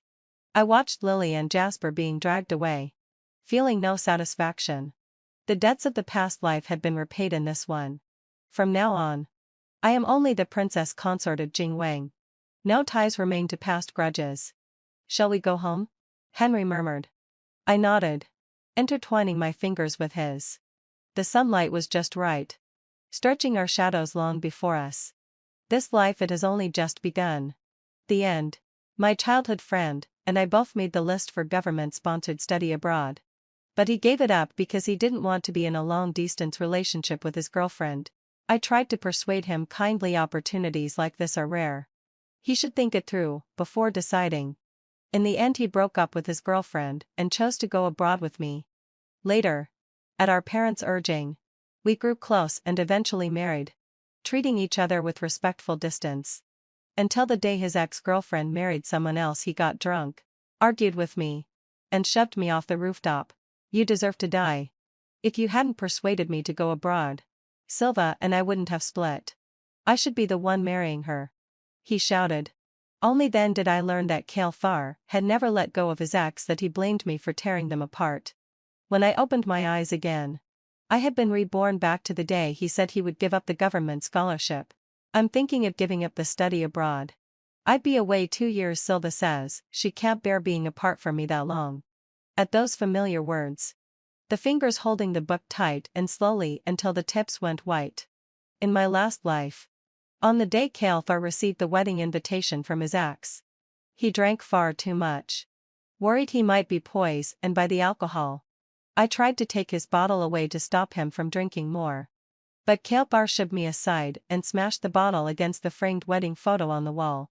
Glass littered the floor, and red wine ran down my face from the split photograph. Kale looked at me with deep disgust and gripped my throat. Silva is married, there's no chance for us anymore. Isn't that what you wanted to see? Happy now? I stared at him in disbelief. We had been married nearly 3 years. I had always thought our relationship was solid and that we understood each other. Only when he was drunk did he finally speak his true feelings. It's all your fault for persuading me to go abroad. If you hadn't, Silva wouldn't have left me. It's your fault. Go die. So he had always pined after his ex. Convinced I ruined him by encouraging him to study overseas. Before I could digest the hurt, Kale, blinded by rage, pushed me off the rooftop. The moment my body hit the ground, the tearing, searing pain was achingly clear. Ridiculously, when the police arrived, Kale could still stand there acting innocent, telling them I'd fallen while cleaning windows and accidentally tumbled from the roof. Leora, what are you thinking? Didn't you hear me say I'm not going abroad? He repeated when I didn't respond. I blinked, came back to myself, and gave him a thumbs up with both hands. Well done. I support you. Compared to love, a future is nothing. Your girlfriend must be so touched. I lowered my lashes to hide the irony in my eyes. This time, I wouldn't persuade him. Not if it would earn me someone's lifelong hatred. After all, in his view, love mattered far more than studying abroad. To Kale paused. No joy flitted across his face at my supposed support. The reply seemed to catch him off guard. He forced a couple of laughs. I'm surprised. I thought you'd try to persuade me. From your know-it-all scholar's perspective, studying abroad must be more important. My roommates don't understand me. Having you on my side makes me kind of happy. He said he was happy, but the creased line between his brows betrayed his dissatisfaction. If Silva weren't so clingy, if she weren't so incapable of being apart from me, I'd definitely go with you. His tone was testing, as if he expected something. I read the telltale signs in his anxious expression. Clearly, his intention to give up the scholarship wasn't that firm. He wanted to go abroad, yet could not bear to leave his pampered girlfriend, so he came to me. The perfect dupe. Kale had always been headstrong, but in my last life I had easily persuaded him otherwise. Only now did I realize, what looked like my convincing him was actually him maneuvering to serve his own ends. I cursed him silently, a scheming, two-faced man, both deceitful and sanctimonious. This time I would not play his game. I understand you and your girlfriend just started dating. You're inseparable now. In the face of love, everything else has to step aside, I said, deliberately offering a backhanded compliment. If your girlfriend knew, she'd be so moved. At that, Kale's smile was strained. His brow knit so tightly, it could have squashed a mosquito. Just as he opened his mouth to reply, a sweet voice called out and stopped him. Kale. I turned to see Silva herself, fluttering over and tapping his shoulder with a teasing little reproach. I'd been looking all over for you. Why didn't you answer my messages? The moment she appeared, the hardness in Kale's face softened. He checked his phone at once. Silva. Sorry, my phone was on silent. I didn't notice your messages. He took her hand and teased. You came all the way here just to see me? Miss me that much? Silva didn't go to her university. She studied at the ordinary vocational college next door. It wasn't easy for her to get into our circle. If you hadn't come, you'd probably already be on your way abroad. She sniffed. Eyes reddening. Her voice quavered in the quiet library. Their small drama drew glances from other students. But the two of them were lost in their own feelings. Silva was fair and pretty, with doe-like eyes that made her look pitiful when she cried. Kalthar couldn't stand to see her like that. He held her close, clearly aching with guilt. I told you when I applied for the government scholarship I hadn't met you yet. If I'd known I'd meet you, I wouldn't have applied. But you've already been accepted. Silva shot back, unconvinced. I don't want a long-distance relationship. If you're not there when I need you, what's the point of this love? Seeing Silva threaten to break up, Kalthar was a sweating, anxious mess. But he still didn't want to give up the chance completely. So he scrambled for excuses. Baby, I want to stay with you, but the environment abroad is complicated. Leora and I grew up in the same compound. I wouldn't feel right leaving her alone. If I don't go with her, my mom will say something. I, who had been quietly savoring the scene, froze. There was my name in his excuse. What? What does this have to do with me? He was brazen enough to say it out loud. I cut him off with a cold face, tearing away his flimsy cover. Food can be eaten recklessly, but words shouldn't be spoken carelessly. We're just neighbors. And I can't afford to sacrifice so much for you. I can't carry such a heavy burden. If you really want to study abroad, then you should be clear with your girlfriend. I believe she'll understand. After all, everyone knows how to choose between their future and love. Silva was heartbroken. I understand what you're saying. I won't come to you again. With that, she took 2 steps back and turned to leave, but her departure was much slower than her arrival. Kalthar's expression changed suddenly, and he shot me a glare before rushing to grab Silva. As time passed, he finally made up his mind. To prove himself to Silva, Kalthar made a promise: don't worry. I'm not going abroad anymore. Being with you is the most important thing. I'll talk to the instructor tomorrow and tell him clearly. If there had been any hesitation earlier, his eyes now held firm resolve, as though nothing could sway him. After all, he truly liked Silva. Their relationship had just blossomed, and the feelings were intense. He didn't want to be apart from her. Silva's face lit up, and she excitedly threw herself into his arms. Kalthar, I knew you'd choose me. We'll never be apart. The two of them hugged passionately, like a scene from a drama, drawing curious glances from people in the library. Taking advantage of the crowd's distraction, I quietly slipped away and found a secluded spot to continue studying. With finals approaching, everyone was working hard to catch up. In my previous life, Kalthar had told me at this time that he was giving up on studying abroad. To persuade him, I had wasted a lot of my own study time, which resulted in poor grades during finals, and I missed out on the school's scholarship. The scholarship from a prestigious school was no small sum, while studying abroad on a government grant didn't require paying tuition. Who wouldn't want more money? Without any distractions, I settled into a good study rhythm, only returning to the dorm after the library closed. Once back, I picked up my basin of water and was about to go wash up when my roommate suddenly stopped me. She had a gleam in her eyes, looking like a cat waiting to pounce.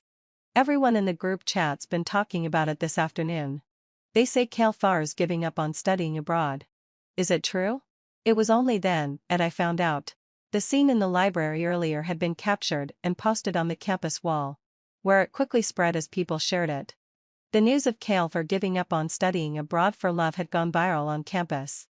I had put my phone away when I started studying and hadn't checked it until now. Opening the chat app, the group had 99 messages. I had to scroll for a while before reaching the top. Is this real? The love story right out of a drama. Kalthar giving up on studying abroad for love. He really loves her. That woman's got it easy. Anyone would be moved. Even I, a man, feel like I could fall for her. Well, what can I say? Young people are too impulsive. To give up such a good opportunity just like that. What a waste. Such a fool. It's just a moment of hormones. I bet he'll regret it later. The last message made me scoff.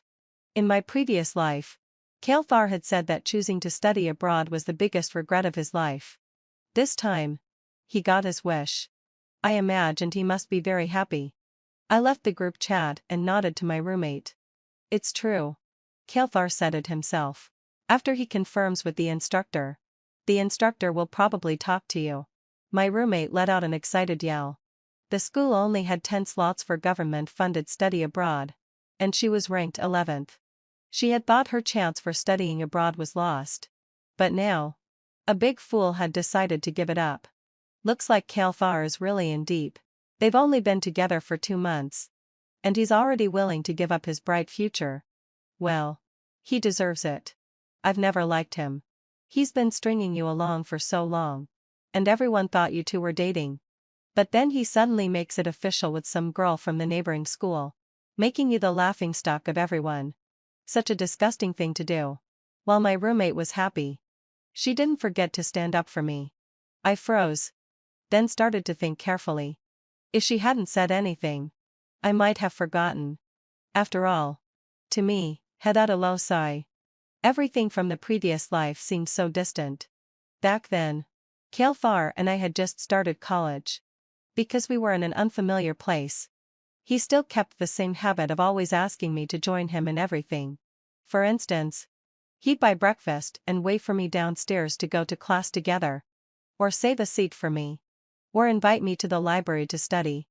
In high school, I had been too focused on my studies to think about these things. But in college, those same actions suddenly seemed so ambiguous. My roommate used to joke that we were like conjoined twins. Over time, the classmates thought we were a couple. Even I started to think so. One time, Kael'thar's roommate saw me and jokingly called me sister-in-law. My ears turned bright red. And when I looked up at Kael'thar, he didn't deny it. At that moment, I thought it was just because we were too familiar with each other. And he didn't know how to confirm the relationship, so he chose that method. Until Kael'thar walked by me, holding Silva's hand, and both of them stood on the podium together, a picture of perfect coupledom. I felt a sudden unease in my heart, as if something was about to shatter my worldview. And indeed, my feeling was right. I have something to announce to everyone. The person I like is actually standing next to me. Her name is Silva. As for Leora, I've always seen her as a sister. I hope everyone stops making jokes. Because my girlfriend won't be happy. Kael'thar boldly declared his love in front of everyone. Ignoring the stares of the crowd, Silva, on the other hand, was holding his arm. Her gaze fixed on me. A smile on her face that was both mocking and triumphant. I stood there, pale-faced, as the sympathetic gazes of my classmates pierced through me like knives. Later, I found out. At the welcome party, Kael'thar, as one of the hosts, had been the center of attention, with many freshmen wanting his contact details. Silva, who had snuck into the event to watch, was one of them. She even came to the school the next day to chase him. Silva was sweet-faced, and within a few days, she had won Kael'thar over. After they got together, they quickly made it official on social media. Except that I was blocked from seeing the post. After that, I distanced myself from Kael'thar on my own. Until later, when Kael'thar came to me and said he was giving up on studying abroad. There were few government-funded slots for studying abroad, and the competition was fierce. I had seen firsthand how hard Kael'thar had worked for this opportunity, which made his decision all the more incomprehensible to me. For students like us from modest families, studying abroad on our own was nearly impossible. The cost alone was enough to make anyone back off. A government-sponsored exchange like this was rare and precious. If you missed it now, who knew how long it would take for another chance to come? Even if we couldn't be a couple. As a friend, I didn't want him to regret it later. I urged him sincerely to think carefully before deciding. This chance to study abroad is far too valuable to give up. With communication so advanced these days, you and your girlfriend can stay in touch any time, and you can always fly home during holidays to be with her. This is a life-changing decision. You must be absolutely sure before you make it. I had only offered advice. The choice had always been Kalfar's. Yet in the end he put all the blame on me. His selfishness and hypocrisy had shown themselves long before I was just too blind to see it until it killed me. The next day, I went to the advisor's office to drop off some paperwork and happened to walk in on him talking with Kalfar. Kalfar, the advisor said, love and studying abroad aren't mutually exclusive. There's no need to give up one for the other. A short separation now is for better growth on both sides. You can discuss it with your girlfriend. This will also help your career prospects later. He spoke earnestly, having fulfilledly, but Kalfar was unmoved. His expression as determined as if he were queuing for food in the cafeteria. Teacher, please don't say any more. My girlfriend is very insecure, she can't live without me. For her, I'm willing to give up this chance. At that, the advisor sighed, stopped trying to persuade him, and handed him a form to sign. Kalfar signed his name without hesitation. After that, his relationship with Silva only grew closer. The two of them were practically glued together even in class. As finals approached and everyone else was anxiously reviewing while the teacher went over key points, Kalfar sat below, distracted, teasing Silva instead. From the back door of the classroom, a woman suddenly shouted in fury, Kalfar, what do you think you're doing? He turned, startled to his shock. It was his mother. Mom? Why are you here? He stammered. His mother's hair was a mess. Her breath ragged. A far cry from the composed and dignified figure she usually presented. She strode quickly into the classroom and grabbed Silva by the collar. So you're Silva? She looked her up and down with open scorn. You're the little vixen who made my son give up studying abroad? Hiding such a scheming mind behind that young face. She spat at her, then slapped her so hard Silva fell to the floor. Not yet satisfied, she raised her foot to kick her again. Mom, stop.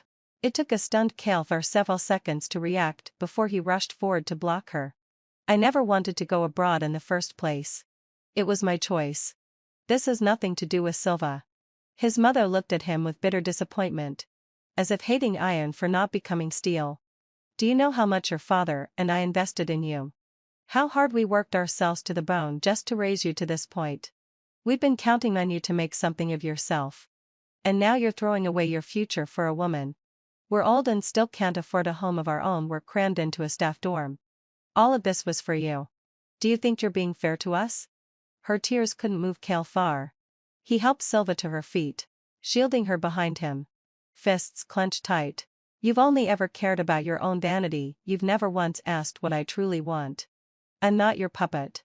I'm just choosing the life I want. Is that so wrong? Her once obedient son had become defiant, and Kalfar's mother pinned the blame squarely on Silva. The look she gave the girl could have torn her apart. She tried to strike her again, but security had already arrived. As they dragged her out, she was still calling to Kalfar for help. But Kalfar's eyes were only on Silva. He didn't even glance at his mother. After class, Kalfar cornered me. I looked at him in surprise. What do you want? If it wasn't important, he should get lost. Lunchtime meant a battle for food. Something in his head must have snapped. Assuming I'd tattled to his mother, he actually came to threaten me. Leora, feeling proud of yourself? You thought telling my mom would make me go abroad with you? You thought you could win me with tricks like that? Dream on. I love Silva. You'll never succeed. I'm warning you if this happens again. Don't blame me for forgetting our childhood friendship. I was speechless beyond words. You think you're a judge handing out verdicts? Which eye of yours saw me tell your mom anything? I pulled up my chat history with his mother and shoved it under his nose. Look closely at the dates. I haven't messaged your mom in almost a year. It was Kalfar's mother who had sent me plenty of messages, all blaming me for not stopping him. I had ignored them. Your business is all over campus. Your mom's a teacher, he's taught plenty of students here. You think she needed me to tell her? Kalfar's face turned red. Still he blustered. You think I'll believe that? Who else could it be but you? My roommate. Who'd been waiting for me. Finally snapped. She shoved him aside. If you've got rabies, go get treated. Don't come out biting people. I had no desire to waste words on someone so brainless. I picked up the book on the desk and hurled it at Kael'thar. Caught off guard, he failed to dodge. The book struck his chest. He clutched at it, staring at me in disbelief. A cold smile curved at the corner of my lips. Here's my warning. Next time, it'll be your head. Maybe the warning worked. Kael'thar didn't bother me again for a long while. When the last final ended, summer officially began. By the time I got home, the table was already laden with food. My father hurried to take my bag, circling me with tearful eyes and a worried look on his broad, gruff face. You've lost so much weight. This time I'll cook more to help you put it back on. It'll be even harder once you're abroad. My mother, hearing the commotion, ran out of the kitchen without even putting down the spatula. Leora, you're finally back. I've missed you so much. She nudged my father aside, opened her arms, and pulled me into a tight embrace. The familiar scene brought tears to my eyes. In my previous life, after I died, Kael'thar cremated me quickly. Even though my parents rushed back as fast as they could, they still didn't get to see me one last time. The blow nearly broke them. And they never believed Kael'thar's story of what had happened. They had always taught me since I was young that a gentleman never stands under a dangerous wall. How could I possibly do something as risky as cleaning the rooftop windows in the middle of the night? When my parents questioned Kael'thar, he lied without batting an eye, even holding my posthumous photo and crying as if it were the end of the world. Although my parents suspected the cause of my death, without any evidence, they had to let the matter rest. A few years later, my mother passed away quietly, and soon after, my father followed her. Even though I made a video call to them immediately after being reborn, seeing them so full of life again made me burst into uncontrollable tears. I lost control of my emotions for a moment, frightening my parents. Is it because you're about to go abroad and are reluctant to leave? How about we let you stay here instead?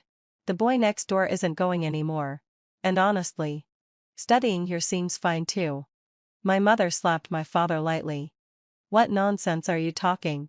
Stop dragging the child back. My father, defeated, slumped his shoulders and said nothing. After scolding my father, my mother lowered her voice and said to me, lately, things have been a mess next door. Don't you dare be like that boy. If you even think about doing this, I swear I'll break your legs before sending you abroad. For a brief moment, my mother was warm, but that quickly shifted to her more formidable self. The thought of being at the mercy of my fierce mother sent a shiver down my spine, and I shook my head furiously. I won't. I won't. As soon as school starts, I'll quickly go abroad. At dinner, my mother realized she had forgotten to buy drinks. I volunteered to run the errand, and when I came back with the drinks, I bumped into Kael'thar and Silva standing at his front door. I have to admit, Kael'thar had a lot of nerve. After just having an argument with his mother and girlfriend, he dared to bring Silva home. He truly had no fear of pushing his mother to the edge. And sure enough, as soon as Kael'thar's mother opened the door and saw Silva, her face darkened instantly. Kael'thar, has your brain been jammed in the door? You actually dare to bring this shameless girl here? Are you trying to make me die? Silva shuddered, her head lowered, hiding behind Kael'thar. Kael'thar helplessly explained. Silva has some family matters. She'll stay at our place for the summer. Then he pulled Silva in, trying to go inside. But Kael'thar's mother blocked the doorway, shoving Silva back and refusing to let her in. Look at this. Which decent girl hasn't even gotten engaged and is rushing to the man's house? You think Kael'thar is easy to fool, trying to trap him? Huh? Get out of my house. Kael'thar's face darkened, his anger simmering beneath the surface. Mom, petting Silva session. I've told you before that Silva is my girlfriend. After graduation, I'll marry her. I expect you to treat her with respect from now on. Little brat. How dare you talk to your mother like that? Kael'thar's father pulled off his belt, ready to teach him a lesson. But Kael'thar grabbed his father's arm with one hand and sneered. When will you two finally wake up? I'm no longer the child you can control. No matter how you oppose it. Silva and I will never break up. Kael'thar's father, out of sheer anger, couldn't catch his breath and fainted, falling backward. The scene instantly turned chaotic. Kael'thar, stunned, stood frozen in place. It was my father who called the ambulance and helped get Kael'thar's father to the hospital. Kael'thar's mother, busy tending to her husband in the hospital, had no time to deal with Kael'thar anymore. In the end, Silva moved in with Kael'thar. The vacation passed quickly, and before I knew it, it was time for school to start. That day, my father went to the parking lot to pick up the car, preparing to take me to the airport. While I was waiting, I happened to run into Kael'thar. In just 2 short months, the drama next door had unfolded several times over. Kael'thar's mother and Silva fought almost every other day, small arguments on one day, large ones on the next, shouting so loud that the whole building could hear. The neighbors were fed up and had called the police multiple times. His family had practically become regulars at the local police station. Kael'thar looked drained, as if all his energy had been sapped, his spirit sagging. When he saw the large piles of luggage on the ground, he froze for a moment. I didn't pay him any attention, simply dragging my suitcase around him and getting into the car, driving off without a second glance.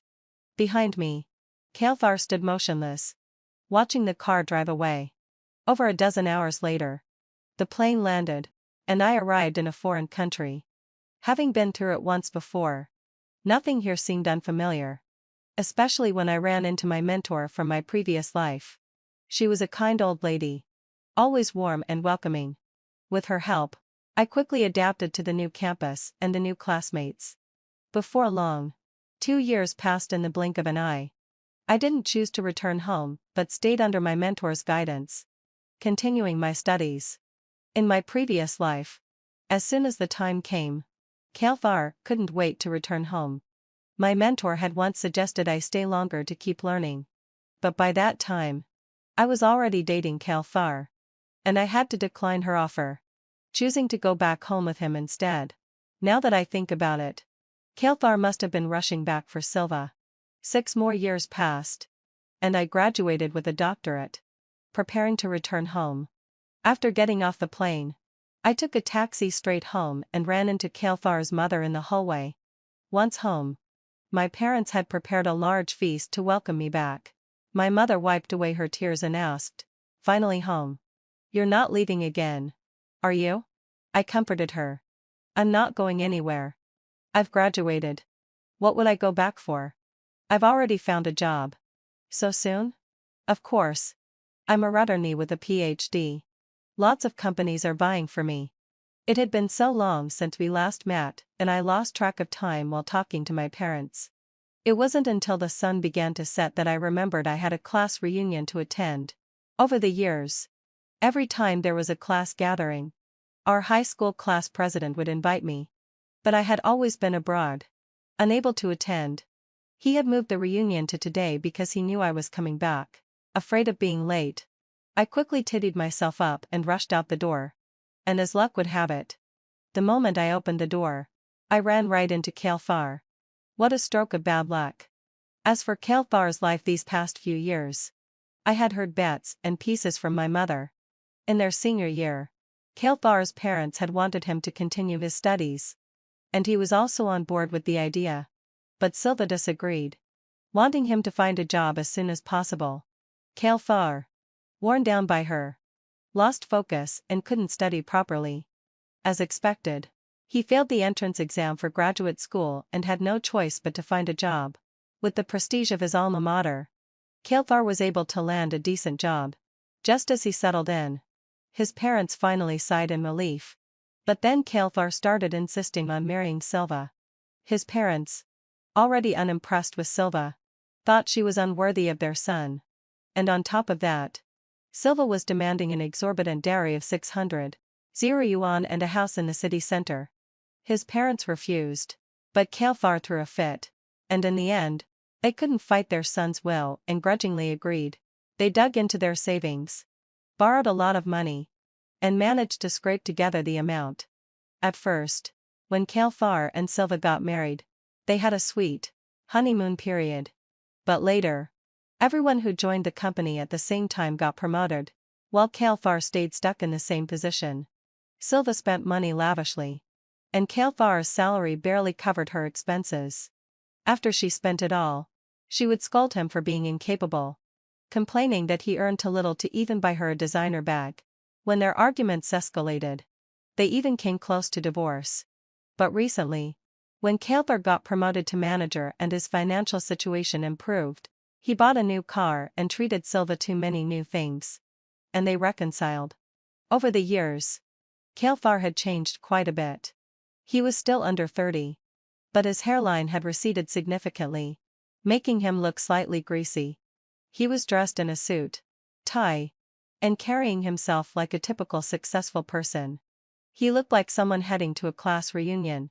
When Calthar saw me, his eyes lit up. "I heard you came back to the country. I was just planning to find some time to meet up, but I didn't expect to run into you right now. Are you heading to the class reunion too? We're going the same way. Let me give you a ride." With that, he casually flashed the keys to his BMW. I thought for a moment before agreeing. After all, the company hadn't yet provided me with a car, so why not take advantage of a free driver? Calthar opened the passenger door and made a gesture inviting me in.